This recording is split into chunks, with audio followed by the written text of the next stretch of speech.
Hello. There's a little bit of a delay. Looks good. Cool. Can you hear me? Go again. Can you hear me? Go again. Can you hear me? Yep. Sweet.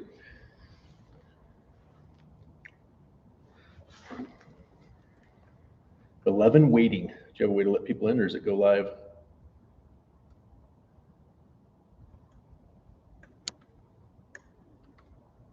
Is there a way to invite people?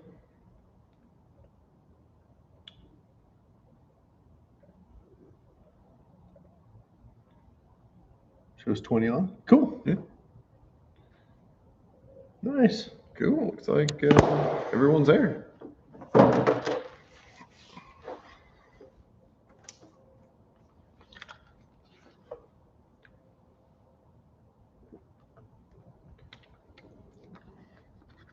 All right. Looks like we've got one person posted here in the chat. 21 people on. Look like we're live. Yeah, it looks like we're rocking and rolling. Cool. Hey, we figured it out. Yep. Awesome. Well, hey, everyone. Hope you're all having a great evening. You'll see me looking down at my computer a lot because I'll be monitoring the chat and trying to look up at the camera when I remember. I'll also be making sure we stay on track here with our agenda here, which we'll go over in a second. But my name's Jackson Philby. I've been going to Cruise Moab for a long time. I'm lucky enough to get to do this stuff professionally as well. And so I'm looking forward to hearing some questions from you guys, and hopefully we answer some questions and have a good time, and then we'll wrap everything up with looking at a whole bunch of neat cruisers. But this is my partner in crime. Yep, Kurt Williams. Like Jackson, been involved with Cruise Moab for quite a few years now. I need to go back and been actually trying to figure out the exact number. I'm going to call it like 24 or 25 years of attending Cruise Moab. And if you're ever interested in it, there's a great thread currently on the Rising Sun forum talking about the history of it. It's been really fun to see some of the call them the old timers, right? The old guard, and chime in and share some really neat stuff. It's fun to see Tree Root hop in there, and Jeff Zepp and Matt Farr post up some early information. And I was actually with their info able to hop up and find an ad in Toyota Trails, and it was in January, February of 1996 for the first unofficial gathering that was going to happen in that year. So we're calling the first unofficial Cruise Moab, before it had the name Cruise Moab, was unofficial Moab gathering, was in 1996. And then in 1997, the Rising Sun group club out of Colorado did a pre-run to Cruise Moab. So we're calling 1997 like year zero, but the official first Cruise Moab was 1998. See if anyone corrects us on that in the chat, but I think that's what we've all come to terms with, and everyone's on board that is official, and it's supported with people's memories, but also Toyota Trails ads and artwork, etc. So that makes this year the 29th running of Cruise Moab as Cruise Moab, with the exception, there's a little asterisk there next to the COVID year. But I think we decided, since it had a logo, shirts were printed, it counts. That's a year. And some of us went to Moab. And some went to Moab during that time. Yeah, Cruise Moab couldn't happen that year because of legalities of large group gatherings in 2020 all around the U.S., as people remember. So there is a little number there. So it's, depending on how you look at it, it's the 28th or 29th official Cruise Moab coming up here. Heck yeah. So that's a little bit of the history on Cruise Moab. And I'm sure that someone will disagree. Right, yeah. Yeah, someone will correct us possibly. Let us know if you have any other dates. And if you have some early photos or artwork or anything from those early years, hop on the Rising Sun forum and share some of that, because it's been really cool to see some of those early memories of the first. We're looking for anything pre-1999 Cruise Moabs, like some photos or any ads or dates you have from those. Yep, it'd be fun to see. Heck yeah, super fun. So all that to say, like, this is a pretty cool event that's been going on for a long time. And as trail leaders or aspiring trail leaders, you're kind of the face of the event. You're the people that they're going to see most of. And so hopefully we can give you some tools to make sure that not only you have a good day, but the folks that are collecting your dust have a good day. And so, again, we'll run through an agenda, but if you have any questions at all, I'll be monitoring the chat. Throw them up in the chat. If you have that question, somebody else probably has it too. You want to kick off with a run through the agenda really quick? Tonight? Yeah. Yeah, you bet. We're going to cover, I'm going to be looking down here as well, so apologize. We're going to run through what is and what it takes and makes a good trail leader and a gunner. That's also very important, is to have somebody in the back of the group. We'll talk a little bit about those duties. We're going to talk about the documentation it requires. There is some paperwork involved with being a trail leader, but it's getting so small with all the digital stuff that it's super easy. We're going to talk about the Garmin InReach. Everybody gets one of these set with them as a trail leader. You don't need to go buy one. And we'll talk about why and when to use those. We're going to talk about things you can do as a leader to be prepared to have a successful day on the trail etiquette and safety, tread lightly, spotting, a little more on spotting, a little on recovery, what you should do during your driver's meeting, and kind of what you should be doing throughout the day. And then wrapping it up at the end of the trail ride, things to think about, do, as you air up, and then we'll kick it off with we'll kick off a Q&A at the end of all this to answer any questions you might have. So that's a lot, but it moves pretty quickly. I'll real quick just say the goal of this isn't to make anyone be afraid of being a trail leader. Exactly the opposite. Like, don't want to make anyone feel intimidated. It's really easy to do. It's really fun to do because no dust. Then you get to be out front. But Cruise Moab can't happen without trail leaders and gunners. It's simply put. Tim Buchanan's done a wonderful job this year of working with the Rising Sun Group, and Wasatch Cruisers and many other clubs and individuals have volunteered to lead those, to do those trail runs and be leaders and tail gunners, and it takes volunteers. So our hope is actually to make it a little less stressful to be a trail leader if you've never done it before, or maybe some reminders for those of you that have. So that's the goal of absolutely. And I'll go ahead and throw out there too that just because you're out front driving doesn't mean there's not somebody behind you that can help you with various situations. Chances are, if you're leading a trail at Cruise Moab, somebody behind you is also going to have leadership experience at Cruise Moab. So don't feel like you need to know everything and know all and be all as the trail leader. You'll have plenty of help on the trail. Cool. Yep. All right, so let's jump in with what is and what makes a good trail leader or gunner. Well, I think all the things we're going to talk about are what make a good trail leader and gunner. I don't know how you've given us 2 minutes to describe that, but I think we spend the next 45 minutes or an hour describing that. If I had to just sum it up in short, it's a prompt. You're on time. You're there ahead of the group getting there, so people understand. Clear expectations of what the day is going to be. Clear expectations of this is the trail we're doing. This is roughly when and where we're going to take lunch. You don't have to decide all of that first thing in the morning, but you're just letting people know that throughout the day. Here's when I hope we're really done. Hope we'll be off the trail. All things are off when something breaks or stucks happen. But yeah, I'd say communication is what makes a good trail leader. I think, and there's two sides of being a good trail leader. One is the folks on your trail that you provide good leadership and help them through the trail where they need it. The other side is following along with kind of Cruise Moab's standards and policies, etc. And so there's an internal good trail leader and there's an external good trail leader, and we hope that you're able to do both. Cool. I like that. All right. It's more than 2 minutes, but I like it. I know. Okay, so jumping into Cruise Moab documentation. Yep. So I'll give a quick rundown. As a trail leader, you're going to get a packet, and it's going to have a whole bunch of good information in it, including what radio frequencies you should be on, how to get a hold of emergency services in your area. It could be how to use your Garmin InReach.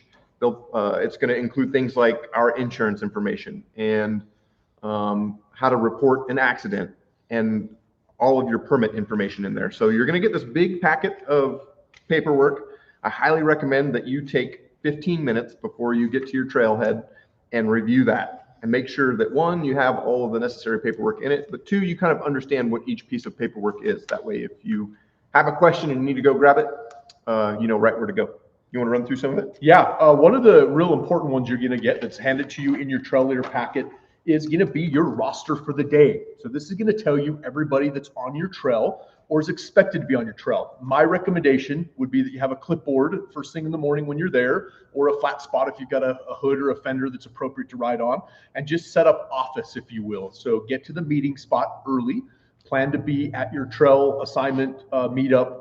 30 minutes would be appropriate. Any more than that would be helpful too, but I think a minimum of 30 minutes. And as your trail participants arrive, they're going to come find you likely, or you can wave them over and introduce yourself, get their name, and carry a pen with you. And you're going to need that for the waivers anyway, and start checking off all your guests that are on site. And The nice thing about the registration form is it's going to tell you their first and last name. That's super helpful. It's going to tell you the vehicle they're in. Helpful too if you kind of see some vehicles around the parking lot, you're not sure if they're supposed to be with you or not. It does have a cell phone number on there. And if it's 10 minutes or 5 minutes to your trail departing and you're missing a couple people or one person, not a bad idea to maybe ask one of your other participants, hey, would you mind calling this phone number and ask them if they're still planning to attend our trail ride? Just so you're not leaving somebody that says, hey, sorry, I can't find the meetup spot, or sorry, I had to go get gas, or hey, sorry, I'm not going to be able to make it today. Don't wait for me.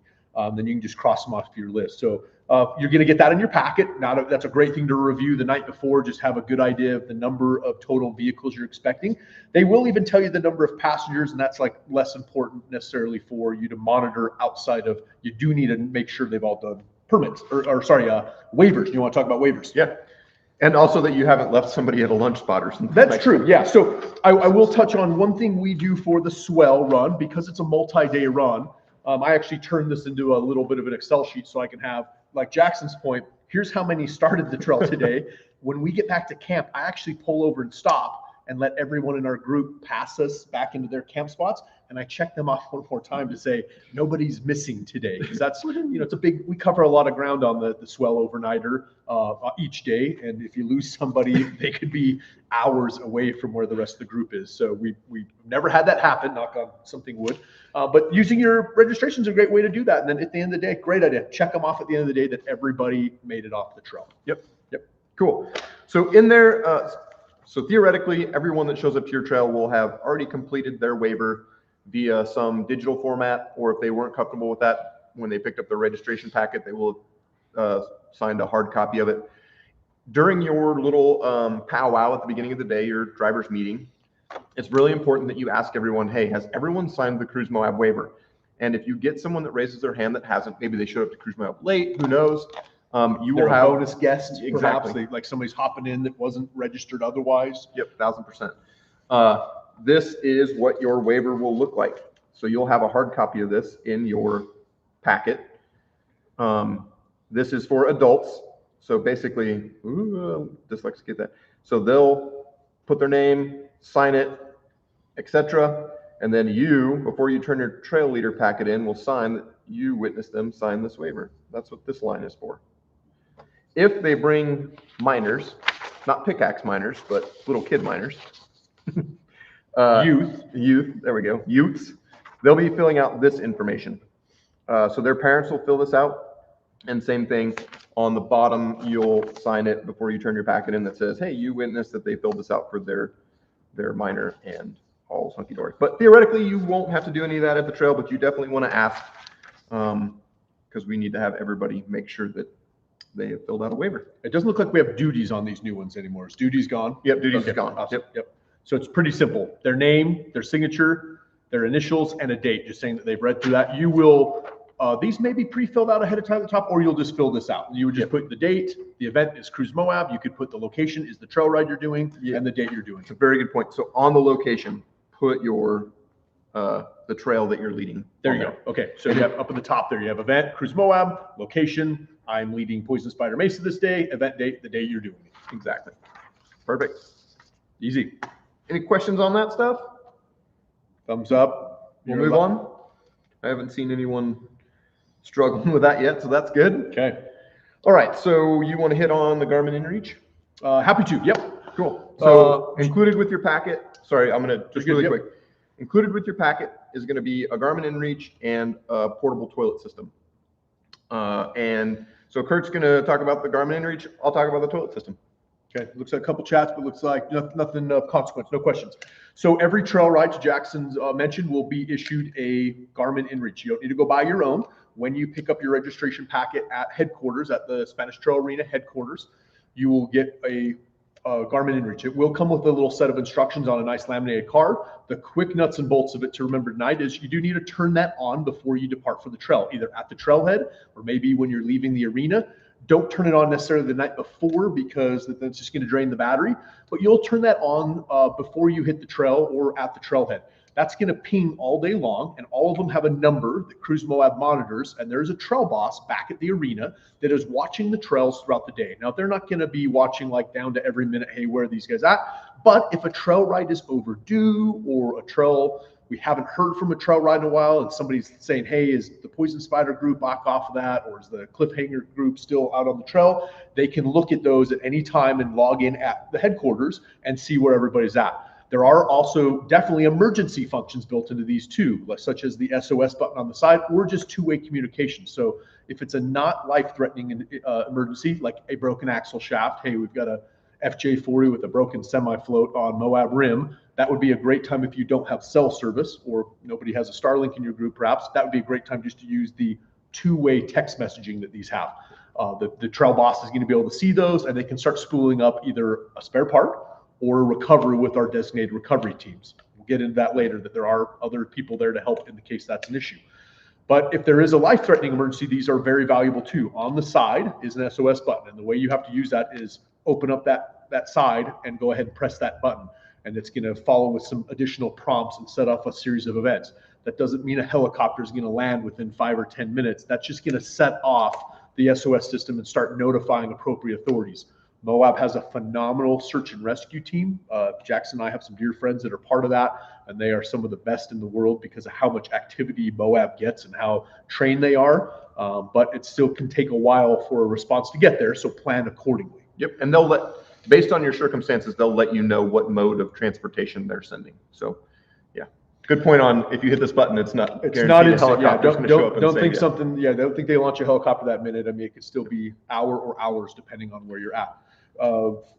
First aid kits will come with the trail leader. No, you should. Yeah, sorry, you have to have your own first aid. Sorry, spill kit is what I'm saying. Yeah, spill kit. Yep. Spill kit and a WAG system will come with it as well. Yep. So, you want to hit on those? Yeah. So you'll receive a trasheroo, a little thing that goes on your spare tire. If you're not familiar with a trasheroo, you don't have to put it on your spare tire. In that will be your spill kit. So if you have some sort of vehicle failure on the trail and it's dumping fluids on the ground, that's what that spill kit's for. Get out, clean that up to the best of your ability. Turn that back in after you get done cleaning it up. Save it, turn it back in once you turn in your packet, and it'll get disposed of properly. The other one is your WAG kit. So as part of our permit, every trail leader is required to carry a portable toilet system, typically just for number 2. And as a trail leader, my general rule of thumb is, hey, you pack that in, you're going to pack it out. So if they use the WAG system, all good, that's what it's there for. I would just gently remind them, hey, that's cool, go ahead and put that somewhere where it's not going to make a mess of your truck. We follow the triple bag rule. So it goes in the bag, that gets tied up, then it goes into another bag, that gets tied up, and then it goes into another bag, and then it goes somewhere if you have to, for some reason, put it in your truck. All of that's supplied. And yeah, just to reiterate what Jackson said, you are required as the trail leader to carry that device. It's just a toilet seat with a bag system in there. You're not required to carry the byproduct of it. That's the guest who used it. It's not super common those get used out on the trail other than like maybe in an emergency, but it's good to have them. You'll find that a lot of the trail ride participants have their own systems too, because they're used to being out in the backcountry. They've got children, they've got family members that need a porta privy out in the outdoors, so they have a system on board. So they don't get used a whole lot in my experience, but as Jackson pointed out, our permit requires that you carry one as a trail leader. That's your job to let people know you have that available, and then they get to carry out the byproduct of it. Is there a question? Yeah, we had a quick question which said, are there plastic bags with the spill kit? Most of them should have plastic bags. If they don't, you can always use a WAG bag to put the spent stuff in. Yeah, really good question. Or just, I'd also say collect any trash bags available in your group. Everybody should carry a few trash bags anyway, but that's a good question.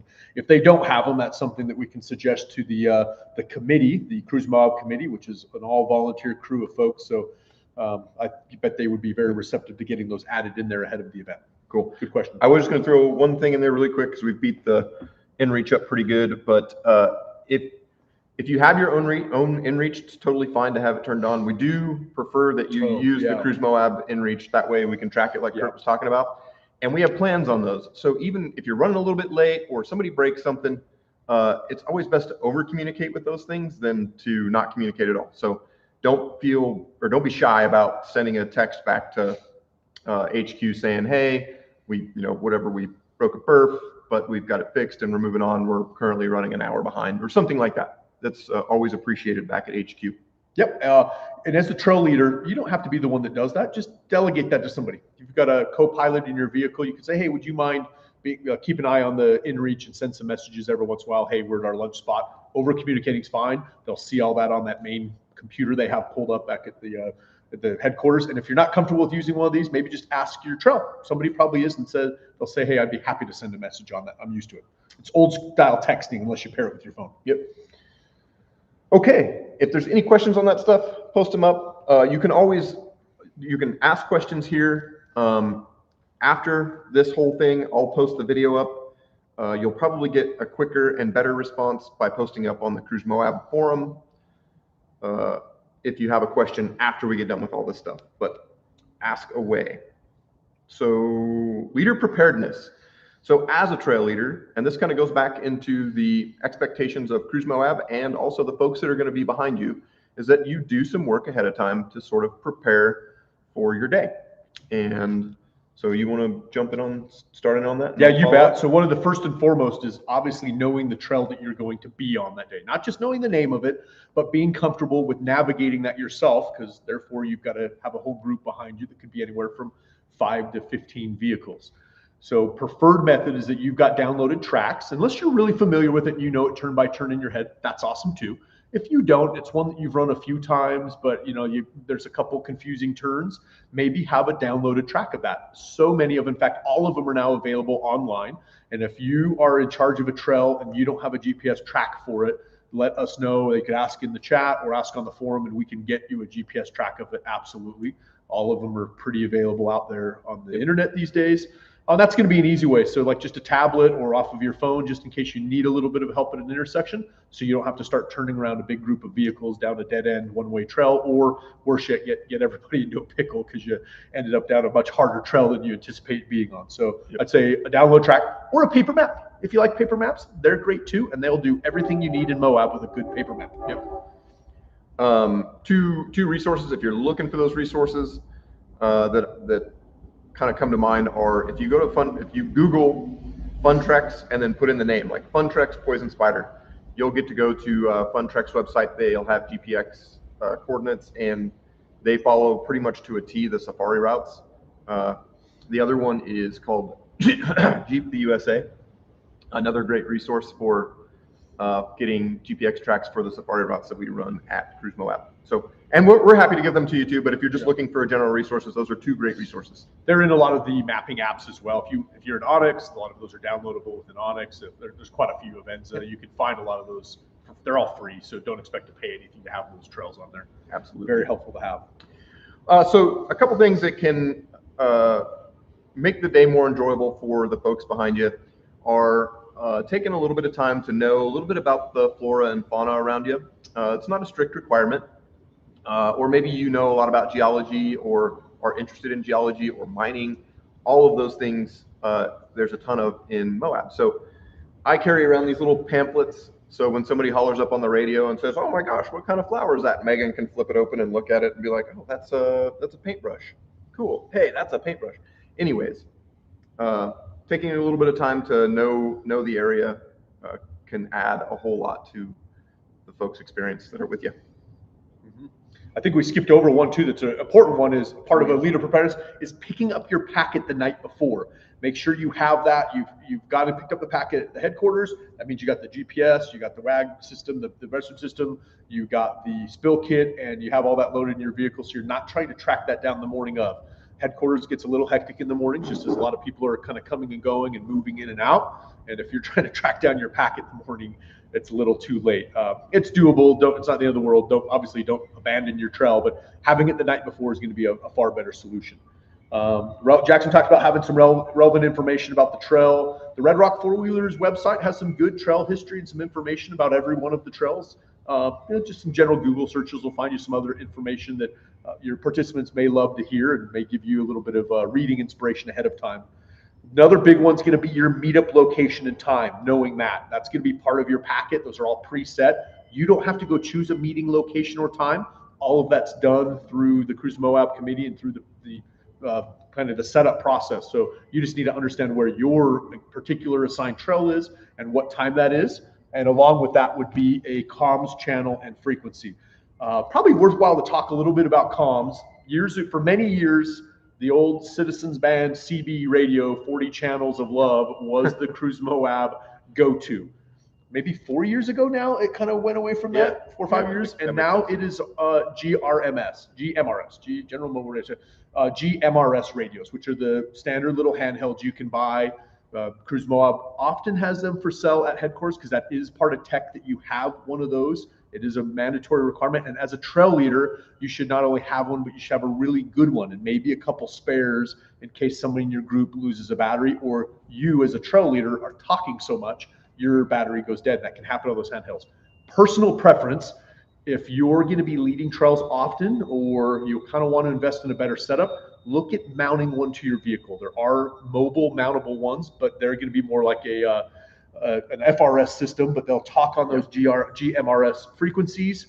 There's some sponsors that are involved with Cruise Moab, GME, and others that are making some really cool ones. They have an external antenna, so even the same size handheld with an external antenna or the same wattage is going to have significantly better reception and output. So consider those. That's a great forum. Talk it too if you have some questions on that. I know Rising Sun's got some excellent comms folks on there that can help you dial in a good communication setup. But being able to talk to everybody on your trail makes it so much easier as a trail leader, but it also makes it a lot more enjoyable for the participants when they're not hearing just like bits and pieces of the information and feeling a little lost.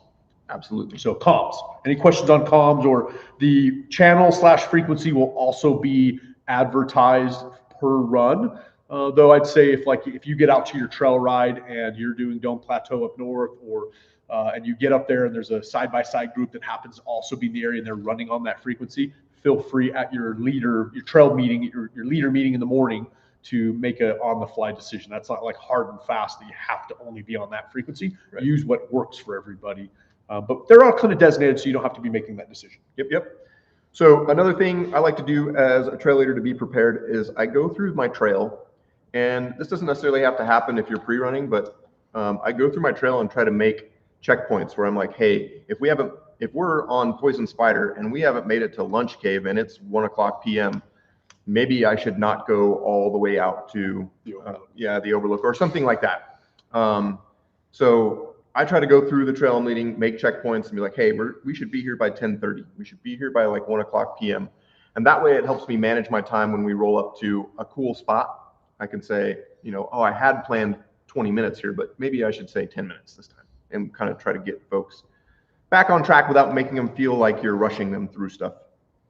And then, of course, while you're there, getting a good idea of the vehicles that are in your group. So if you're leading something like Cliffhanger and a stock 3rd Gen 4Runner shows up, you might be like, hey, this isn't the right trail for you today. Let's get you back to HQ and try to get you lined up on another trail. So taking that time to look over the trucks that are there, making sure they're not leaking anything all over the place, making sure that they're appropriate, all of that stuff, and preparing in that way before you actually hit the trail.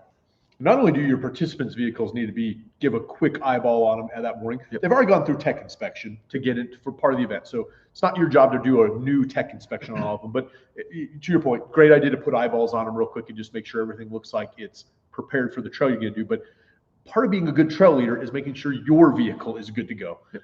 You don't want to be stressed out with your vehicle having problems all day on the trail while you're also trying to lead others and hope they have a good time as well. Now, that's not to say things don't break or won't happen. That's life. They will. But go into it with your vehicle being as dialed and ready for the trails you're planning ahead of time. And I'll say this is a preference of mine. When I'm leading a trail, I tend to drive a little bit more conservatively, just to make sure that I'm there through the whole trail for the folks. I'm not saying don't have fun, because you're there to have fun, but keep in mind that if you break your truck, then it becomes a little bit more of a nightmare to sort out whose truck you'll be jumping into to finish the trail. Right. Yep. Good point.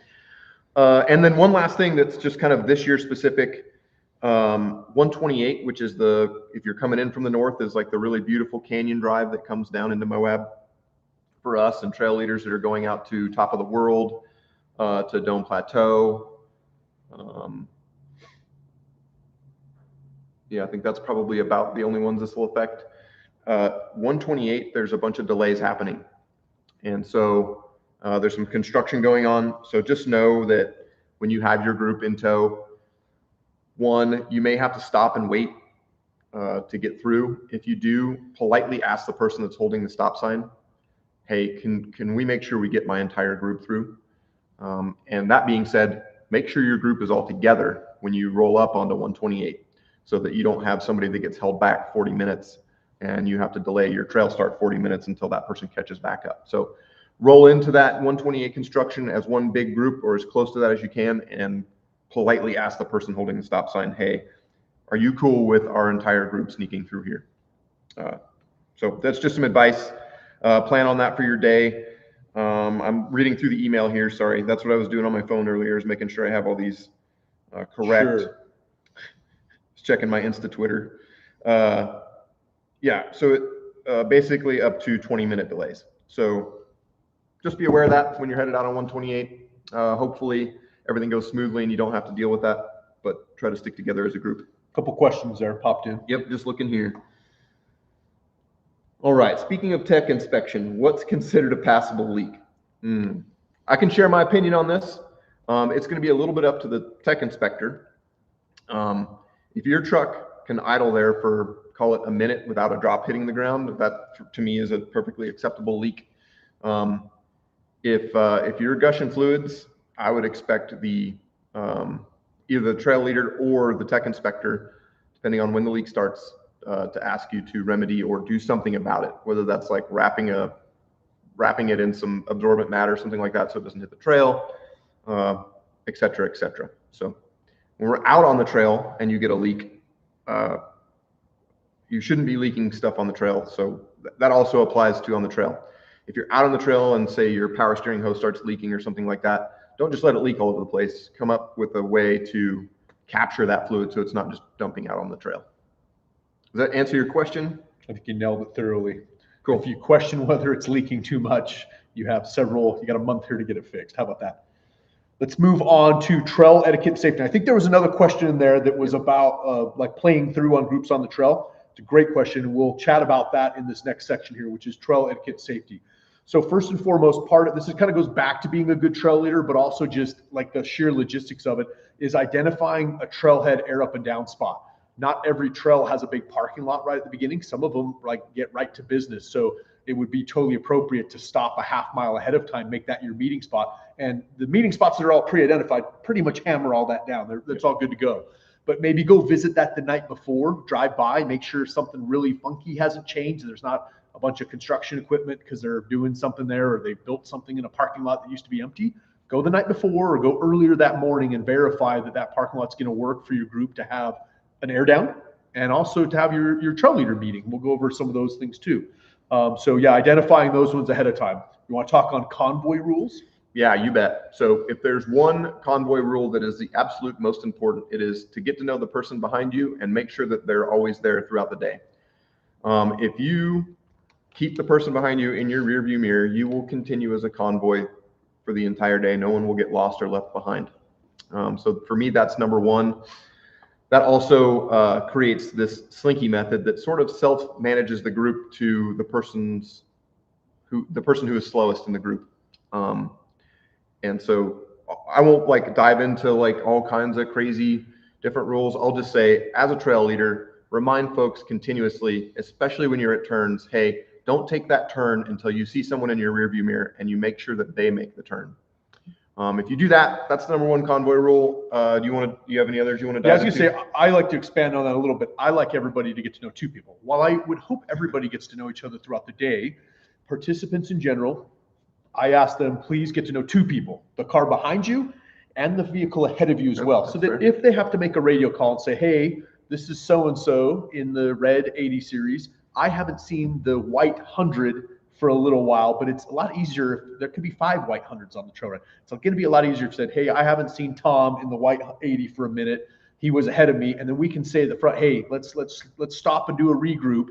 But then it certainly works if you're the front vehicle and you say, hey, this is Jackson in the beat up to death blue thrashed out 80. I haven't seen a much nicer vehicle behind me in a while. that we can know to stop. So it is that slinky effect, and that's huge. Some of these trail rides have lots of intersections. It's not appropriate or required or fun if everybody is just like snail crawling together the whole time. Don't ask anybody to do that. Have a little fun. You can have a little spirited driving, safely, ethically, legally. But it's okay to get spread out of the dust a little bit as long as you're asking everybody to watch their rearview mirror for somebody to make the turn and then proceed. And that slinky effect works really well. Especially, I'll add to that a little bit, especially on trails where there's a long span between turnoffs. And one of them that comes to mind is Elephant Hill. So I'll hop on the radio and say, hey guys, we're not leaving you behind. We're just making some space for you because there's no turns. And so what that does, it allows the front of the group to get busy on some obstacles while the back of the group is catching up. And it helps you manage your time a little better so you get to spend a little more time at places like Chester Park, etc. So part of that, big part of convoy rules is just communication. And we kind of talked about that. It's better to over communicate than under communicate. As a trail leader or trail gunner or a participant on trail rides, I love just hearing that we do have a turn coming up. Hey, group, we got it. When you get to the XYZ big giant pine tree, make sure you're taking a left. Just little subtle reminders. That can be just some good conversation throughout the day. And then I love it when my tail gunner, who's the participant at the very back of the group, and that's a designated spot, copies that. Says like, yep, good copy in the back. I heard that loud and clear. Make sure we take a left at the cattle cross, in the cattle guard. Those little tidbits of information throughout the day are very helpful to participants to know where we're at, that they've made the right turn if they don't, by chance, don't see anybody for a minute. So just some good communication of the day. Another part of that is communicating if you have an oncoming group, and I think that was kind of a question. Yeah. You can have two different types of situations. Obviously, an oncoming, and that we need to let a group go by. We're often the bigger group, both bulkier, stronger, tougher, but really sheer number of people, volume, we're the bigger group.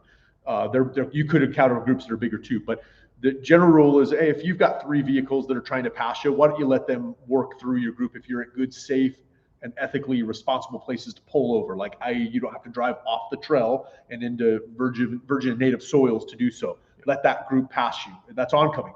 Same for upcoming. If your tail gunner says, hey, we've got a couple of moto guys that are really bored behind us because they can comfortably drive just this train much faster, or a couple side-by-sides, or just some other 4x4s that are a smaller group and can move through a little faster, make that call and say, hey, we got 2 vehicles at the back. We're going to let them play through. When you see them in your rearview mirror, give them a little thumbs up and wave them by. For oncoming traffic, if it's on a wider road where passing at the same time is appropriate, let's be using hand signals. And that starts up front with the trail leader. Certainly anyone in the group is welcome to, but if you know you've got 10 vehicles in your group, it gets a little hard to take your hands off the wheel and tell them 10. I just do like a 5 and 5, just like a quick blast, let them know. Those hand signals are becoming very widely accepted in Moab. And the tail gunner, like anyone along the trail, can count down, and the tail gunner is just going to give them a solid fist and say, you know, like not I'm upset with you. This is a friendly fist. They're different. It's like in the face, I guess.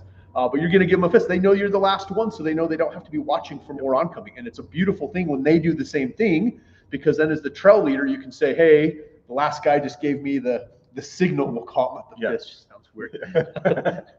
He gave me the signal. You got 3 vehicles oncoming, so that if we're in dust and we've got a lot of turns and you're just checking out all the beautiful scenery, you don't have to be worried about more oncoming because you know they're all past you. So hand signals are key.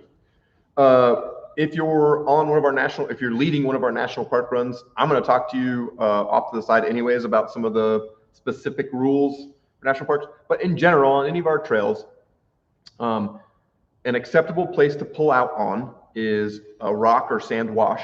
So you're not going to disturb anything there.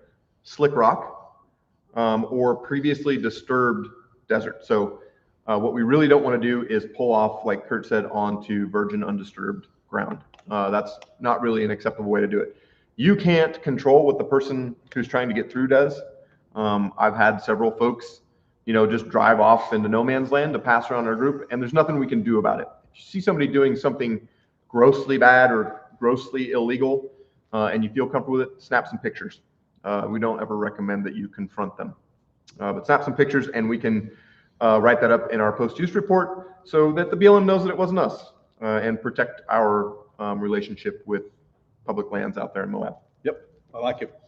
Hopefully that covers the one on letting groups play through. That's a great question because that comes up a lot. If you're leading the Hell's Revenge Trail You're going to see a lot of other folks out there on the trail, but it just works. The ebb and flow works, but you just let the faster groups wave them by, say play through. There's a lot of wide slick rock portions, so they can just, everybody works. But if you don't let them work by. They get frustrated when they're stuck behind slow moving groups. I get it. It goes both ways. Sometimes you're the faster moving group. So just communicate with other groups as well. That's a good segue just to one last quick point, which is there's a lot of cool stuff to stop and look at in Moab. So when you stop, it is your responsibility as a trail leader to make sure everyone can get off the main trail in a way that others can pass. Yep.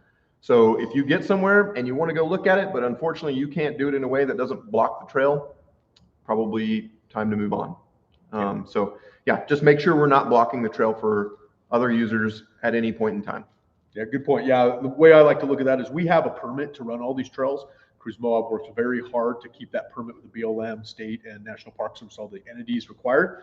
Those don't allow exclusive access to those trails, meaning we're not allowed to block them or prevent other users from out there doing their thing and having a great day too. So don't be that person that like blocks the entire trail, clogs it up so that other people can't get in or out. It could also be an emergency situation too. That also goes with obstacles. So on those trails, which many of them do have obstacles that you are going to get stacked up. Everybody's going to get out and want to get out and watch. That's awesome. Do it. That's appropriate. It's fun. However, let's make sure we're keeping the obstacles clear, meaning when the first vehicle makes it up the obstacle, they don't stop 20 feet ahead and get out of their car and come back and watch the next guy and play this nasty game of leapfrog one car at a time. They need to pull up for the entire group that's going to come behind them so that everybody can get up. And when they do pull up, they need to pull out of the way or find a spot, drive far enough till they find a spot that they can park and let oncoming traffic pass them if that were to happen as well. Most of the obstacles in Moab, that's already naturally happened because of how much group activity is there. So don't stress that, but just, if you're the trail leader, don't get through the obstacle and pull up even 4 or 5 car lengths, pull up the number you have in your vehicle all the way and then come back and spot. And sometimes what I do there is say, hey, tail gunner, can you start managing a couple trucks up this obstacle while I pull way ahead and park? Because you're going to be walking back, on some trails, close to 100 yards. So, yeah. Brings up a perfect time to talk about 3 strikes. This isn't a hard and fast rule. This isn't like a Cruise Moab or any set rule that 3 strikes and you're out. But on an obstacle, it's a good starting point. If it's going to be a long day, and particularly if you're on those trails that can be a long day, like Golden Spike or Moab Rim can turn to be, it's good to just set an expectation in the morning, like, hey, let's try a 3 strikes and you're out on obstacles. And that just meaning 3 strikes and we're going to tug you, strap you, tow you, traction board you. We're going to find another way. Maybe it's a bypass. So you get 3 attempts at an obstacle. If it's not working out for you, let's back it off.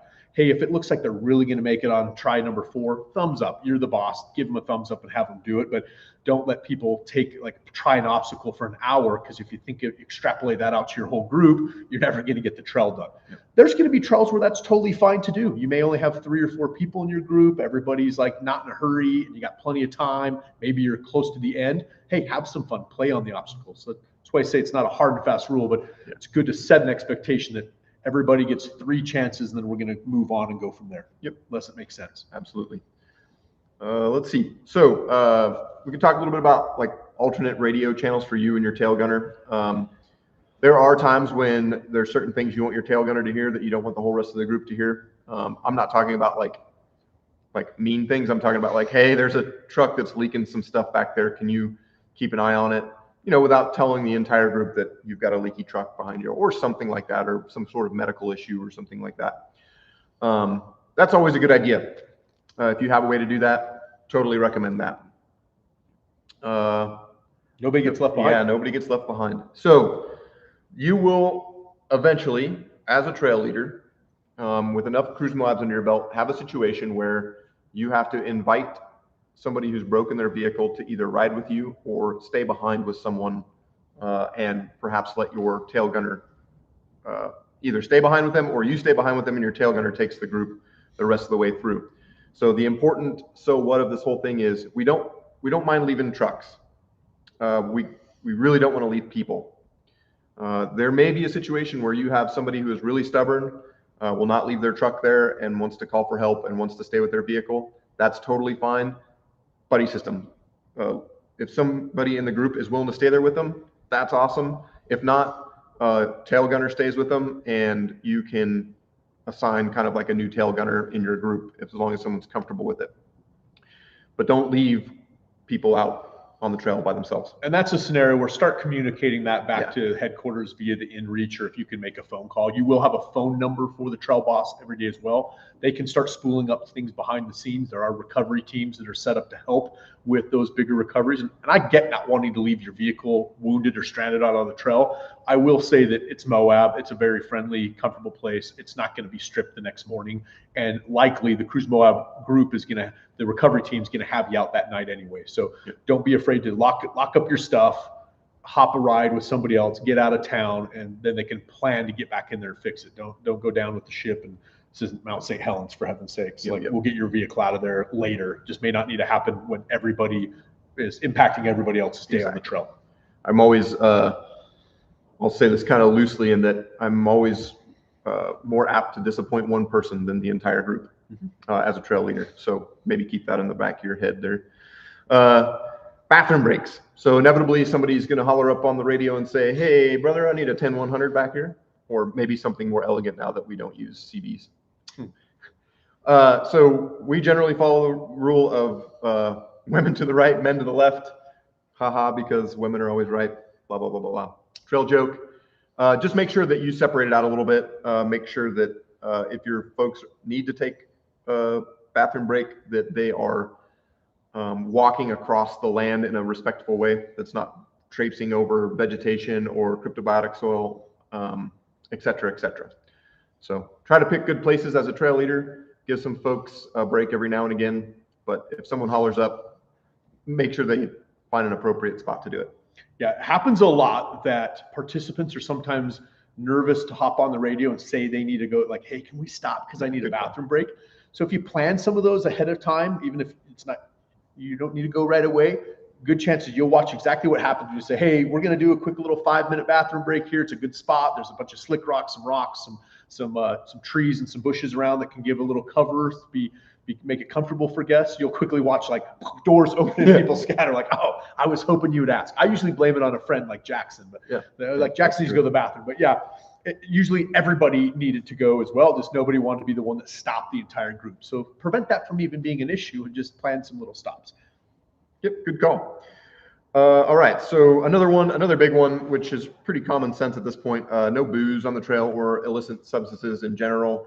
Good thing to remind. We don't have those in Utah anyway. Yeah, no kidding. Good thing to remind your group of at your little trail leader powwow. So save it for camp. It's a zero tolerance on that. If a participant goes out of their way to break that rule, I mean, you're not there to be enforcement, but a polite reminder, and then just document it. It's not a thing. Hasn't been an issue at Cruise Moab in the past, and it's not an overall thing. But just document it. If it does, you'll have a reporting form in your trail leader packet. If that's an issue, they will be invited to never come to Cruise Moab again because it violates our permits. There's a whole litany of legalities and responsible things. But just remind everybody that a great time to have a beverage is back at camp when they're parked, not on the trail. Yep. But remind them all the time to drink water and drink liquids, because even when it's nice and cool out there, it still sucks the moisture out of your body. It does. Yeah. There's a high desert if you're coming from sea level or your guests are coming from sea level. So it's very important for you as a trail leader to stay hydrated. You're going to do a lot of talking, like here, Jackson and I are chit-chatting away right now. You're going to do a lot of talking. People are going to be asking you questions. You're going to have a lot going on, spotting. We'll get into like how much of that you have to worry about, but make sure you stay hydrated because you're no good to anybody if you go down. Yeah. And then with that, help remind everybody else. Jackson and I spent a lot of time out in the desert with guests from all around the world, really. And it's dehydration catches up with people really quickly, even on a 70-degree day with cloud cover, because they're all of a sudden at 5,000 feet doing a lot of outdoor activities they're not used to. It may be stressful things, and they can start having water and heat related casualties. So absolutely. Take care of yourself first. You kind of, we went over one, which is don't get over your head. And I'll say that you kind of covered on earlier, but that's drinking water yourself. But also, I liked your analogy earlier of the trail. We want you to, as a trail leader and the gunner, to have a lot of fun as well. I'm the same way, though. On some of the obstacles, I will either not drive it myself and have a friend drive it. That way I can spot them up and stay there and they can pull my vehicle way down. Or I'll just take a bypass if there's one available, hurry and get past that, come back and help spot everyone up through the fun obstacle. I've done the obstacle many times. I know I can do it. I know it's fun to do. I like it, but I don't want to have that one scenario where you break a burr for a rear axle or pop a pinion in half because I was goofing off, and now the whole trail's delayed behind me. So don't get in over your head. Maybe, not telling you have to lay low, but maybe think a little smarter. Yeah. I'll also throw out, as far as don't get in over your head, is know your limitations when it comes to a medical issue or a recovery. So like I said earlier, you're not expected to know everything. You're not expected to be an expert necessarily in anything, but know when you're out of your comfort zone. And it's okay to ask for help in your group. It's also very much encouraged that if you feel like you're getting in over your head, to shoot a text back to headquarters and say, hey, we've got a truck that's on its side or something like that, and I'm not comfortable leading this. Can we get someone else out here to help? Get a recovery team out there. Absolutely. So that's another part of don't get in over your head. Ask for help and shut it down before you get to that point where you're terribly uncomfortable. Yep, thank you. Good one. Next up is tread lightly. This is both a personal passion of ours, and I think every off-roader should have the same outdoor ethic about them, about tread lightly. And we'll just cover the tread skills, the tread principles real quickly.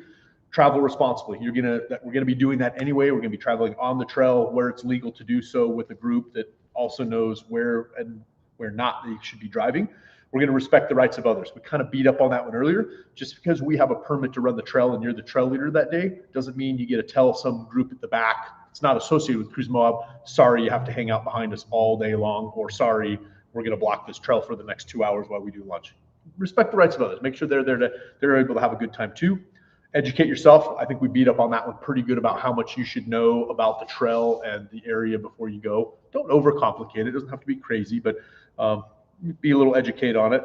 Avoid sensitive areas. I think we covered that one really well. We're going to stay out of the cryptobiotic soil, which is the really funky living organism looking soil that has a texture to it, because once you break that crust, you bust that crust. It no longer can prevent erosion. It blows away in the wind, and it's kind of a downward spiral. Don't bust the crust, Don't man. Bust the crust, yeah. But also just like you're avoiding sensitive areas when parking for a group photo spot, when doing a lunch break, all those things. Just these trails all get big groups on them throughout the year, so those great spots to have lunch exist everywhere. It's not going to be a problem. And the last one, the D of tread lightly, is do your part. So you're doing your part by helping remind everybody else about these skills and these principles. This is a kind of a bonus thing. I always do a little competition on my trails where it gets the kids involved too, which is whoever picks up the most trash gets some sort of thing. I usually bring some stickers with me or some Toyota swag.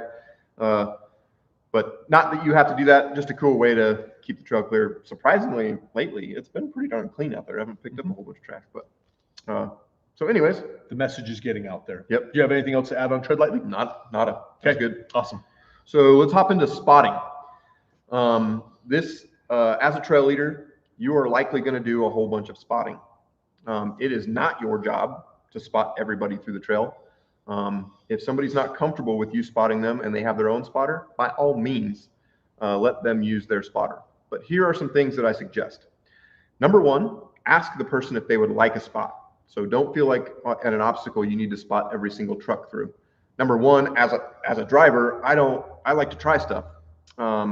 So I always appreciate it when somebody says, hey, do you want a spot? And I say, no, let me try it first, because it's fun. Number two, so you've asked them if they want a spot. Number two, if they look particularly nervous or something like that, put a little plan together with them first and kind of show them like, hey, this is what I'm thinking. That way they already have it in their brain and know kind of where they need to steer, and you're just helping them. You're not micromanaging them through that particular spot. And then there's some folks that really need to be micromanaged. And so I always try to use hand signals. I don't use verbal signals because I'll dyslexicate it. I'll be looking at them saying, hey, go left, go left, go left. And really they should be turning right. I try to stay away from driver passenger. At Cruise Moab, we will have, call it 10% of the vehicles will be right-hand drive. So using driver or passenger can steer them in the wrong direction. So you avoid all of that if you focus on using mainly just non-verbal signals. And the last thing is one spotter at a time. If you've ever been at a boat ramp, you understand how frustrating this gets when multiple people are shouting orders. So when you're there and somebody else starts talking to the driver, just do a timeout. Just say, hey, we're going to have one spotter here. You're more than welcome to talk to me, and everyone here is allowed to say stop if they see something sketchy. But as far as telling the driver what to do, that's my job. So that is perfectly acceptable to do if you have someone else kind of shouting orders in their window. So anyways, if you're spotting, take control of it, make sure the person's comfortable with you spotting, and also make sure that they actually want to spot. Let's see, looks like Kurt's off grabbing some water, so I'm going to check here. Looks like we got a couple comments. Stack good spotter. Okay, yeah. Neil's chiming in with some good information. So big trails, maybe stack a good spotter in the middle. And so he's talking about vehicles. So in your convoy of vehicles, putting a ringer kind of halfway through the convoy. That way, as the leader, you can get the front half up and out, and that ringer spotter can get the rest of the group up and out. It will help you conserve some time. Good call, Neil. Great one. Anything to add to spotting? You probably heard me. I did, yeah. Did you talk about light vehicles? No, that's great. Yeah, jump in with that. I didn't hear that. So as a trail leader, you're welcome to kind of organize the group however you wish, meaning if there's somebody that maybe is struggling on some of the obstacles, you can invite them to come drive right behind you. It's going to make it the easiest for you to spot them if not everyone else is needing spotting the obstacles. Keep an eye on them, but also just invite them to follow the exact route you do. Say, hey, I'm going to do this obstacle. I have a very similar vehicle to yours. We're both in 80s. Why don't you just follow where I go, and it's going to make it easier for you. And if not you, maybe somebody else in the group, like, hey, Tom over here drives an 80 and is not really comfortable with this, but Sally over here is a rock star driver and will make it right up this obstacle with a very similar vehicle. Yep. Why don't you follow her, and she will choose a similar line and it will work out. It's a very practical technique to getting everybody through a trail ride. It makes them feel comfortable when they see the same vehicle they do. Hey, that just did this obstacle. Mine can do it as well. Just got to drive the same place they did. So it works out real well. Another kind of trick in that way is if you have one singular person that is holding up the group and causing the group to get behind, you may in private, not in front of the whole rest of the group, in private say, hey, would you like to fall in right behind me and help them through some of those obstacles? And that will generally pick up the pace a little bit too. And you could kick that off even at the trail ride meeting in the morning. Say, hey, is anyone not super comfortable with this trail or new to their vehicle? Why don't we kind of put you a little closer to the front or closer to one of our more experienced guests? Cool. Be sure spotter and driver understand spotter signals. So hopping in back kind of into that spotting realm is, make sure that you guys are on the same page. Kind of like we talked about when you put that little plan together of where they're going to go. Be very clear, obviously, and then the safety word for everyone is stop. And I recommend as a spotter, you say stop, stop, stop, whatever you do. But that's the one verbal command I'll also say. And it's also better than saying whoa, whoa, whoa, or hey, hey, hey, or whatever. Just say stop if you want them to stop. Nothing else. That's great. Yeah, thank you. Cool. We'll dive into recovery. So again, as a Cruise Moab trail leader, if you spend enough time leading trails for Cruise Moab, you're going to have to do something to recover a vehicle. We don't expect everyone to be recovery experts, but there's probably someone in your group that if you're a little timid in that subject can probably help out. So understand when it's appropriate to actually perform a recovery and when it's better saved for later on, especially with a maybe more advanced group. It is, like we said earlier, it's perfectly fine to leave a vehicle behind, not okay to leave a person behind. So if somebody, heaven forbid, flops on their side or does something like that, and it's going to take the whole rest of the day to recover that vehicle, move on with your life. Try to keep the group moving and having a good time. Just some real basics. Yeah, thank you. Real basics of recovery is coming up with a game plan. If it is something you're going to solve right there on the trail, maybe you have to in some scenarios because they're blocking the trail for the rest of your group getting out, or if there's some other, it's going to be a pretty straightforward. I just say, again, that comes down to communication, coming up with a plan, sharing the plan with everybody, having buy-in so everyone knows what's happening. Just like spotting, there should really only be one person making the calls when you start moving winches or manipulating vehicles with tow straps, snatch straps, kinetic energy ropes, etc. There should be one person kind of overarching making that call. So designate those people, designate who's going to be helping. Recovery does not need to be done by the entire trail run. You don't need every single person on the group up there helping and making input. Nothing's going to get done. And it's where the good idea fairy comes out and everything goes sideways. So just work within your means, communicate kind of what the recovery is going to look like and what your goal is with everybody, and execute it. Just be safe about it. Obviously, if you are doing a recovery, make sure yourself and others have got gloves or other protective equipment on as required, and work your way through it. Talk about it. Recovery is a big one because that could really be a several-hour class tonight, and that would still just be scratching the surface. I think the big one on that is just same thing. Don't get in over your head. If it's something sketchy, you've got a rolled vehicle or something in a very precarious spot, don't make that the activity of the day for the whole group. Safely get the people out and turn that over to the recovery team to go back in and get. But if it's something your group feels comfortable, like, yeah, that's not a problem, we can hammer this out. Well, guess what? Your participants on the trail are going to have a great time and learn some new skills along the way too, or even just watching. It is important to document that as, like, if it's something that requires serious work, especially if someone gets hurt, even in the most minor way, document. And then when you communicate back to HQ that they need recovery help, it's super helpful if you find a spot with service or something like that to give them a description of what's going on, send them pictures, etc. So that, to be quite honest, so that we can decide whether it's an appropriate thing for us to do as Cruise Moab, or do we call in a professional. So I'd say get some of the sheer logistical information about it, like where the vehicle's broken at, like make sure to take a spot. That'd be a great spot to send a pin from the inReach device, because then that's going to tell us exactly where that happened, like, hey, broken down vehicle here. But when you send that information back to Cruise Moab, even if you don't hear from them immediately, know they're probably looking at that and working on it. So why don't you send them some good details like, hey, it's a broken rear axle on an FJ60, a right rear axle on an FJ60, no spares nearby, working on solutions, so that they could also be working on trying to track down a semi-float axle shaft. That's an odd example, but that one seems to happen every single year, that we know there's a breakdown on the trail that gets communicated back to headquarters, but no one has really clear idea what the breakdown is, or well, do they have spares? Are you fixing it, or are you leaving it? So just over communicate that. If you are working on it, awesome. If you're not, absolutely communicate that too. So like the last note we have here in like big capital letters is safety. So if you don't think you can perform it safely, don't do it.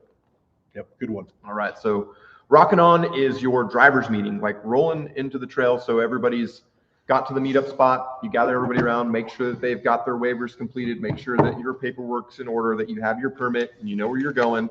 Now you have kind of a circle of folks and you're going to do a driver's meeting. There's a few things, a few major things to go through at your driver's meeting. And Kurt's going to hit on some of those. I just want to give you a general rule or a general idea of how I do mine. Number one, I always talk about, hey, tell us about your rig, introduce yourself. So we'll do a little round robin. People give us their name, talk about their rig. I usually say, like, tell us what your favorite tire is. You know, some controversial thing to get people laughing and giggling. After that, the first thing I do is roll through, hey, so that we have an amazing day on the trail, there's a couple of safety things that I have in mind that I think we ought to do. Can anyone come up with a safety item or something that we should do today to make sure everyone has a wonderful time? And inevitably, like, all of these things we've talked about come up. Like, hey, make sure you see the person behind you in your rearview mirror. Cool, check. Hey, no drinking today. That inevitably comes up, et cetera, et cetera. I like to do it that way. That way I'm not just standing in the middle of the circle shouting orders at everybody. And then there's some really specific things we want to go through, like the paperwork, et cetera. And I know Kurt has a kind of a cool list of things he goes through. Old school, it's a beat up, tattered one, like from front to back, but I carry this one and print off a new copy when this one gets illegible. But I just like to run through. It's all the same things, and we're happy to share this. This could be a list if it doesn't exist somewhere on the forum, just like a printable or a little quick one they can reference to make sure. Yeah. Because if I don't look it over my list real quick, I may forget some of them. So yeah, big ones are introductions. Introduce yourself, who you are, why you're leading the trail, so that they understand, okay, that's our trail leader. Introduce your gunner, your waist gunner, have them raise their hand and identify not just who they are, but what vehicle they'll be in. Really quick, we got a question. Is there a truck trailer on the Cruise Moab team to meet at the trailhead if needed? You got it. There is. So there is a designated recovery team for each day. That is a volunteer position. And part of that is having a truck and trailer. So if you, as a trail leader, if you can even get it back to the trailhead and then have somebody wait there till the truck can get there, there's truck and trailer available. That is in play. Yep. Cool. Good question.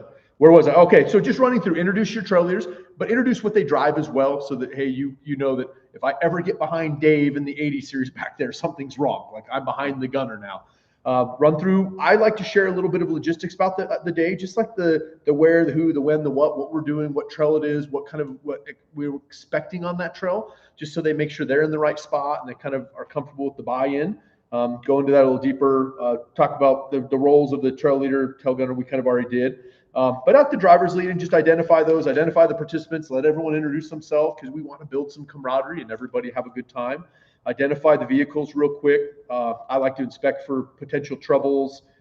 Jackson touched on this one. I have it written on here. Don't be afraid to offend one at the expense of 20. Meaning, if there's one vehicle that you're looking at it in the parking lot and it doesn't meet the requirements for that trail, like the trail was supposed to be 35s in a locker and they show up in a bone stock vehicle that's got no lockers and some bald 31s, don't let them ruin everybody else's day by, I mean, maybe it'd be fun to watch. So part of me is into that, but yeah, the other part of it is I don't want to ruin everyone else's day by dragging some vehicle that does not belong on that trail. Find them another trail. Yeah. The other thing too that I've done, I've had on multiple occasions, somebody saying, oh yeah, like I'm a good driver. Like, I've driven this truck everywhere. And I'm like, okay, cool. Like, handshake deal. If we get to the gatekeeper and you make it up fine and you still feel good about it, then let's go.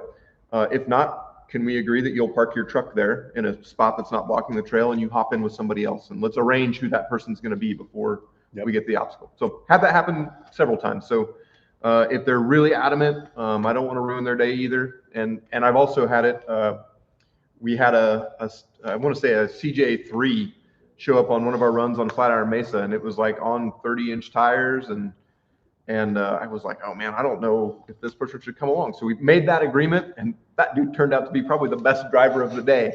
Made it up everything flawlessly. Showed everybody what was up. So give them a chance. Yeah, if they're really adamant. A couple others is just identify. I know we kind of talked about some of these, but just off my list, identifying communications that morning at the trailhead. Here's the radio channel we're going to be on. Here's when you're welcome to talk, which is always let people know that, hey, you're welcome to, this isn't just for me and the tail gunner. It's not one-way communication. Please talk back. Please ask questions. Please joke. Please have fun. I like to identify, ask your group if they're, and maybe you cover on this, I saw it pop up the questions. You're welcome to ask your group in the morning, hey, do we have any trained medical professionals in our group?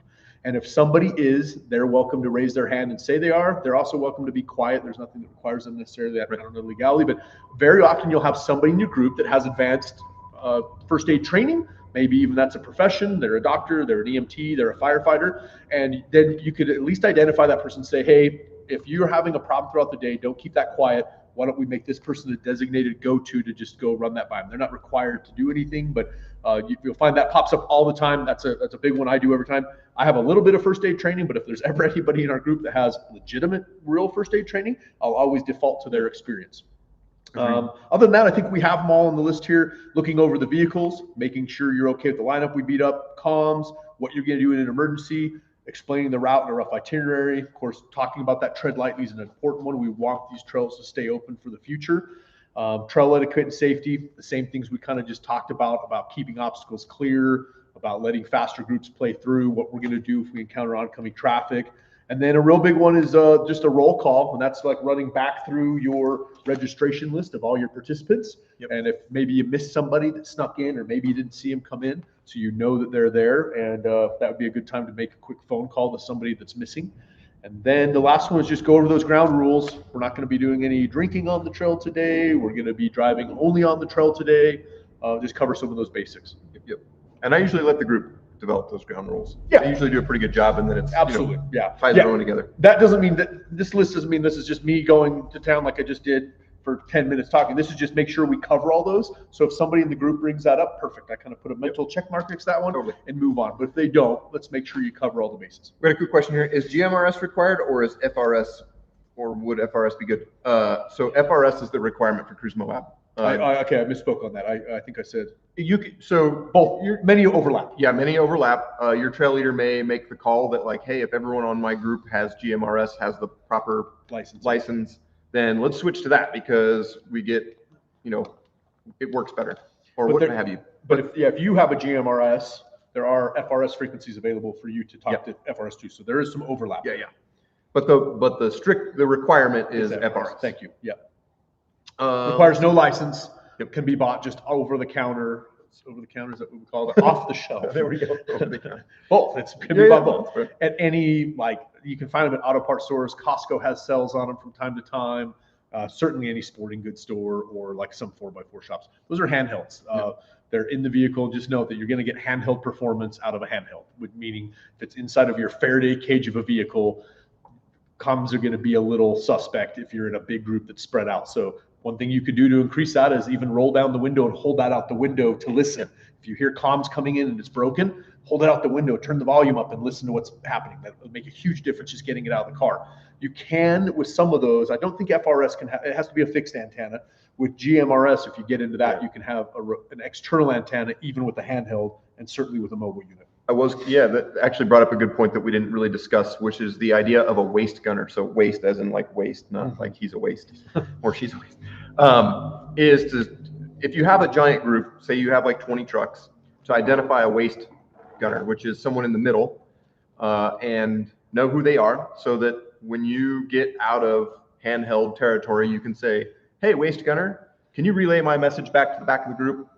Boom. And then you know that they heard, and he'll confirm that he sent the message or she sent the message, et cetera, et cetera. Yeah, great point. We do that with the swell just because we get so spread out over the distances we're on. I could think that would come in play in a lot of trail rides. Groups like Hell's Revenge, you never get too far apart from each other, so you don't really have to like get too serious about that. Right. But if you anticipate your trail getting spread out because of just the type of trail it is, designate that doesn't need to be anybody that's set up by Cruise Moab. That could be somebody in the parking lot to say, hey, who's going to be towards the middle? Do you have a decent radio? Would you mind just when you hear my broadcast, just give it a quick repeat? Yep, copy that left at the yellow sign, and they'll pass that back so that everybody has a chance to hear. Cool. I think that pretty much covers what you would talk about at your driver's meeting. Let's see. I have to. Yeah, okay. Yeah. Just totally. Saying likes to have a fixed radio and antenna helps a lot. So as a trail leader, it's great. Yep. There's certain aspects that if you do have to have verbal comms when you're spotting to be able to have a radio, it can definitely help. Having one in the truck, one out. Yep. Cool. I like that. So throughout the day, so you've gone through your driver's meeting, everybody kind of has a good idea of when you'll be having lunch, what the day kind of looks like. And throughout the day, you're sort of managing the group to make sure that they're staying together as a pack. You're managing your time well. You've laid out kind of your checkpoints. I always encourage comms on the radio. I've been told that I talk too much on the radio, which I'm sure Kurt can agree with. I can agree. I've been told the same. Telling a few jokes here and there, trying to encourage some banter. That way, folks keep their radios on and so they can hear you. I take the time throughout the day to make sure folks are staying hydrated, to make sure there's nothing going on. Ask if someone needs a bathroom break, pointing out different geological features, flower features, that kind of stuff. But throughout the day, just keeping an eye on the group. You want to hit on some of these? Yeah, I'd like to give the bullet point is announced departure times at all stops. Yep. When you get to a stop, it's a great practice and everybody appreciates it. When you say, hey, we're pulling into a little great bathroom stop, the leader's just getting here, noting that the tail gunner may be still 5 minutes behind you the way it works, but say, we're going to leave here in 15 minutes. So at 10:15, let's go keys on, wheels up, and hitting the trail. Just very clearly establish those. You can be flexible with them if people are still, there's a big line for a bathroom opportunity or lunch is running a little long.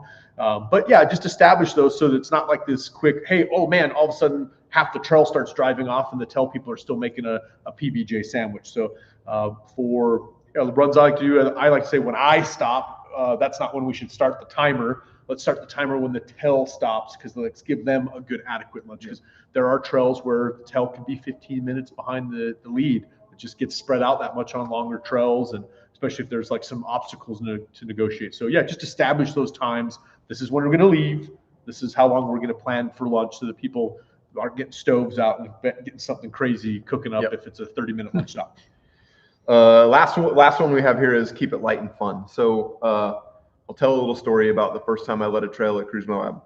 The day before I ran Flatiron Mesa, Jeff Zepp came up to me and said, hey, didn't you run Flatiron Mesa yesterday? And I said, yeah, it was really fun. He's like, great, you're leading it tomorrow. And slapped me on the back and walked away. And if you know Jeff Zepp, there was like, he was not going to turn around and listen to what I had to say. So that was it. It was game on. Thankfully, I had a gentleman named Boyd Mickley with me who helped me out. But so we get to the driver's meeting, and I'm like stone cold. And the first thing out of my mouth when I circle everyone up is, "There will be no drinking today." And so I always look back at that moment of like, that was not keeping it light and fun. But anyways, my personal philosophy is if you keep it light and fun when it's supposed to be light and fun, and you get serious when it's supposed to get serious, then folks will know that it's serious time. They'll follow suit. I like that. All right. So any questions, and feel free to be typing them in the chat there. We will have a formal Q&A in just a couple minutes here. So thank you for sticking with us. The last one that we're going to dive into, though, if no other questions pop up, is what you do after the trail ride. So a couple big ones are, I would just like you identified a spot in the morning for a proper air down spot that everybody can fit. There's room to comfortably get in and out of the vehicles and be airing up tires. You should also have one that's an air up spot at the end of the trail. That doesn't mean you're in charge of airing everybody up. You may have some guests that say, "Hey, I'm going to stay at 20 PSI all day or whatever and drive back to town." That's fine. You're not required to force them to air up. But having a good spot and letting it, just communicating, hey, if you plan to air up, even if you're not back on pavement, maybe you're a half mile from pavement, but there's a good spot right there. Hey, this is going to be our air up spot. The trail ride is officially over. Once you're aired up, you're welcome to air up, and I'd love to shake your hand and hope you had a great day. But they're welcome to just like leave at that point. You do not need to make sure physically watch everybody get back to the Old Spanish Trails Arena. Not your job. Once you're at the end of the trail or at or near the air up spot, that's kind of where you can say goodbye and let everybody, hey, take a left down there at the intersection, and that takes you right on into Moab. Call that good. So identify that spot. Absolutely. Yep. One thing I like to do, this isn't for everyone, and I totally get it, but one thing I like to do is gather up people at the end once they're done airing up and say, "Hey, what did you really enjoy today? And was there anything that was concerning to you?" Like, it could be anything. It's the airing of the grievances. If there's something that was negative or they had some negative experience, I like to hear about it. That way I can improve. That's a me thing. You don't have to do it, but I highly encourage it. It will make you a better trail leader. Mm-hmm. I do like that. I like this one. It's a great opportunity to remind everybody, hey, before you hit the pavement and do 65 miles an hour back to Moab, great idea to do a walk around and just make sure you don't have anything loose or falling off or a tie rod about to fail. A good reminder to just invite them, hey, if you're unsure, I'd be happy to come over and take a quick peek at your vehicle just before you send them on their way and they've had some trail damage that otherwise could lead to a bad day. Yep. Easy to fix there. And it's not a bad idea if you do have a way to help people air up. There may be some that are timid to ask. They don't have an air up device. Cruise Moab's a pretty dang prepared group of attendees. Our guests have awesome vehicles and lots of gear. So even if your compressor's not up to the task of airing up an extra vehicle or a couple extra vehicles, I bet there's some in your group that if you said, "Hey, when you're done airing up, would you mind helping so-and-so?" They would say, "You bet, let's do this. Pull it on over here and we'll get you aired up." So next thing you know, there's 10 hoses to air up 4 tires. It works out that way all the time. Absolutely. It's a great group of folks.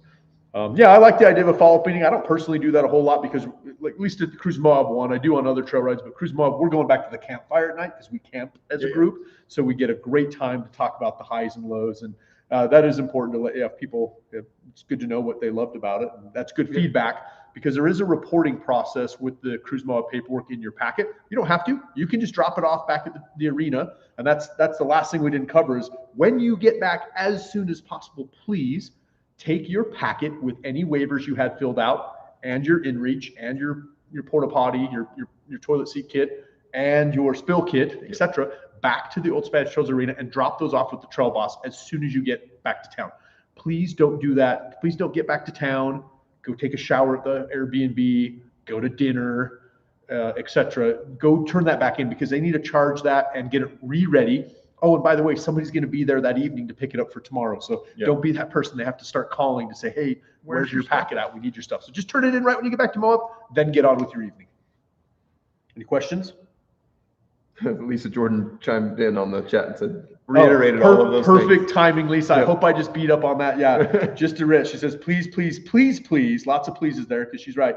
Bring back your trail leader items and packet as soon as possible. So I hope we nailed that one pretty good. There was a been to Cruise Moab twice, never led before. Can you give advice on GPS track tech? I don't know if you were part of it for the beginning there. Jackson could maybe post a couple links in the chat so they're there and they're memorialized.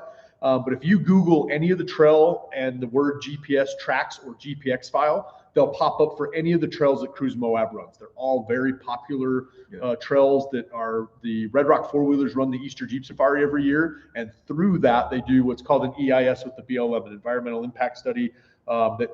Therefore, those are pretty set roads. We travel the same trails that everybody is fortunate to because of their work. Would you define it that way? Yeah, absolutely. Therefore, the GPS tracks of those are very prolific as well. There's no secret trails we run. We don't do any secret turns. All of it is available on the internet. Jackson will post those. Yep. Yeah, I'm volunteering him. I'll say really quick, and I was going to actually go and grab the links, but I don't know if I go out of this tab if it'll kill the live stream. Yeah, good question. Fun Treks. So if you go to Google and type in Dome Plateau Fun Treks, it will take you to the Fun Treks site, and you can download the GPX file. You can buy a digital version of the Moab Fun Treks book, or you can go and buy a Fun Treks book and set up the GPS file yourself. I'm going to look on. Oh, he said yes, but what am I going to load the track into?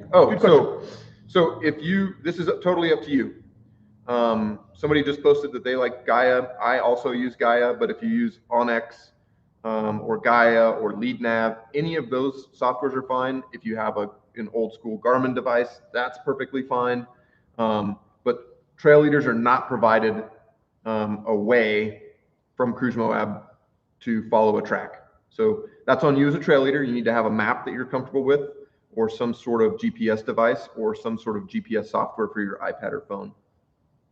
Yep, good question. One thing I was going to mention, if you just use Google Earth and you're going to have good reception, or you log it ahead of time, if you go to the Red Rock Four-Wheelers website, they have Google Earth maps for all of their trails that they run for the Jeep Safari trails, which are the same that we're running with Cruise Moab. So there's some fun with that. That's a great way to go ahead of time and zoom in using the satellite feature and just kind of look, okay, that's what the trailhead looks like. I remember it looking just like that. Looks like that spot's still going to work for a group of 15 vehicles to air up.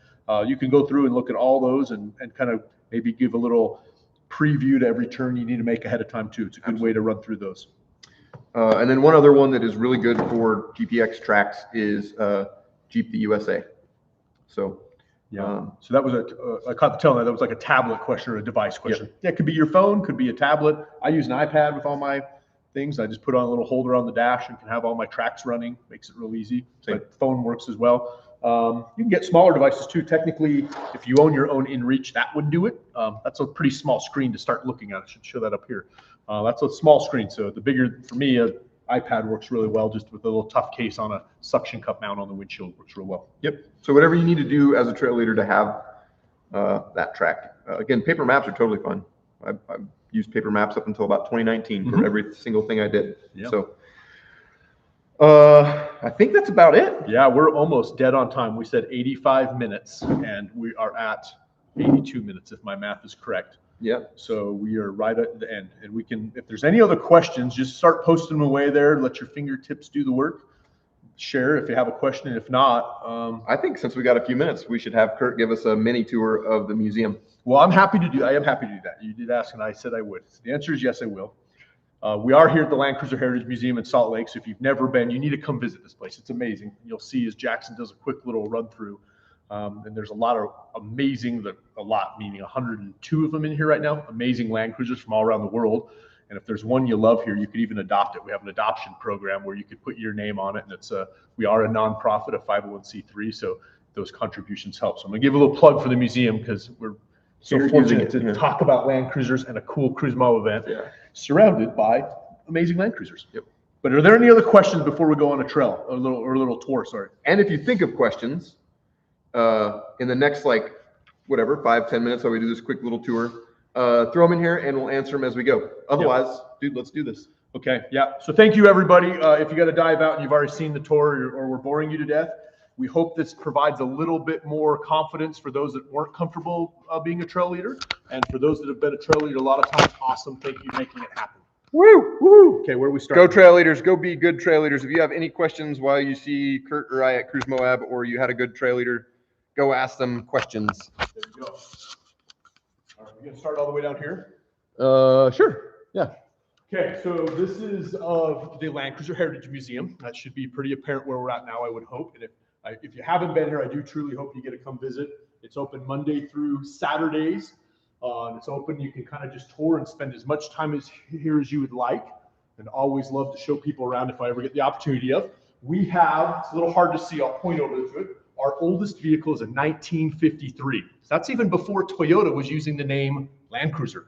That's called a Toyota BJT. And our newest is we've got all the way down to a 250 series down there on the end, you can see. We've got a little bit of everything in between. Should we kind of mosey? Yeah, might as well. Dodge all our stuff here. I'll just point out some fun ones. They're all fun. I love them all for different reasons. Really unique ones, I think Jackson just panned, but like 20 series, like the fact that we have 3, 4 28s here, a couple handful of 25s, just like really unique early ones. Those are so beautiful.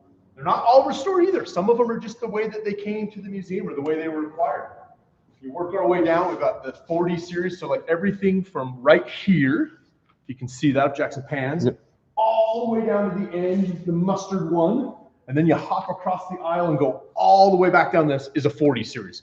So we have a little bit of everything, 40, 41, 42, 43, 44, 45, 46, and 47, because that's all the ones they make. And there's still a few we're missing of vehicles in general. Like we don't have a 30 series yet. So if you know of somebody with a 30 series, we got to talk because they're so rare, but we need one. But then, yeah, we move on. It's a little hard to see. Let's go. Yeah, I'm following you. You're going to get tired. Not all of them are beautiful. Some of them have very interesting stories. Beautiful in its own way. This was in the campfire in Paradise, California. This was a very sad victim of the fire, but fortunately, it can be here to kind of talk about how tough Land Cruisers are, but fires are really tough and sad too. Fires are more tougher? More tough, that's true. Really low mile ones. It's kind of hard to detail just how crazy low mile some of these are in here via a little webcam, but like that plastic on the visors is original. So really cool. Any good questions yet? Not yet. Okay. There's so many to talk about, and we're not going to spend hours because usually I do. If you've ever been to one of my tours. This is a fun one because I love that it has 3 wiper blades. When the FJ Cruiser came out, that was like a kind of a big point of FJ Cruiser owners is like, yeah, it's got 3 wiper blades.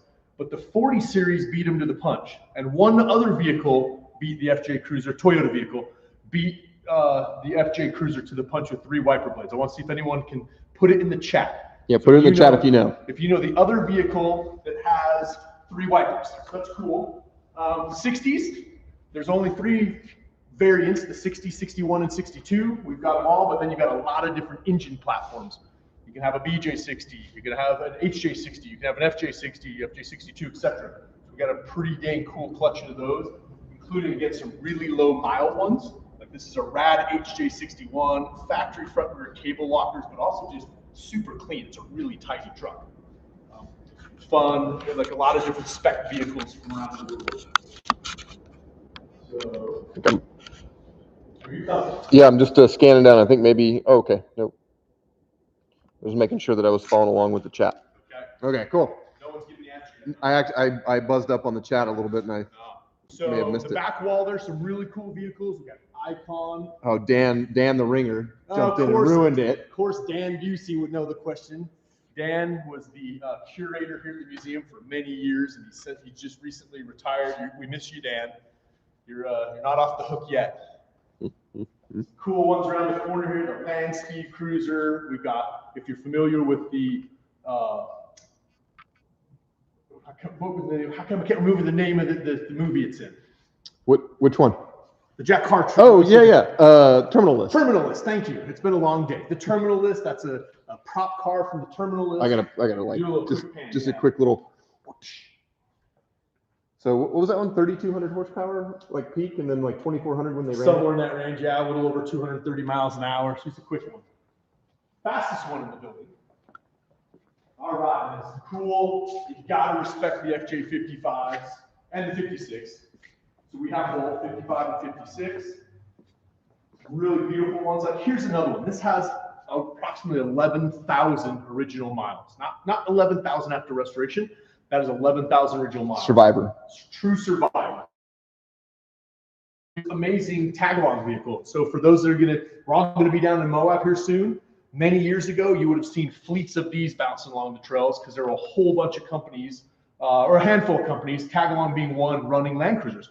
And now there's still a company running lots and lots of Land Cruisers. As you drive into town from the north, you'll see them on the right side of the road. They've got about 15 to 20 Land Cruisers all the time, 80s. Now they're even into hundreds and Sequoias that they use for their tour vehicles, which is pretty cool to see.